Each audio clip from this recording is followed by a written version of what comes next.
And the first pizza we're going to make is, after all, a very healthy one to go on top of this whole wheat dough. It's going to be an escarole pizza.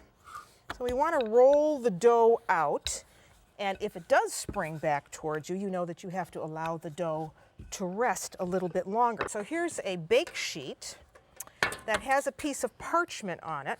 I'm going to take the dough, put it right on the parchment paper, and then just stretch it. If you see a little hole, you just patch it. And this dough we're going to blind bake, meaning we're going to bake it without any topping on it because it's going to be the escarole pizza. And escarole is fairly wet. You know, that's a chicory. And you have to cook it, and then you've got to squeeze out all of the water. So here is a dough that I blind baked. Cooked it for about 5 minutes. See, it's kind of nice and brown on the bottom, and I have it on a peel and cooked it in the oven at around 500 degrees. So now we can put the topping on that. And for it, you want escarole. This is escarole. As I say, it's a member of the chicory family. A lot of people like to eat that raw, just in a salad. Or you can saute it raw, or you can boil it. So here it is. We cooked it with a little bit of olive oil, some hot red pepper flakes, and garlic. I'm going to spread that right over the top. This is about as healthy a pizza as you can get. So over goes the escarole.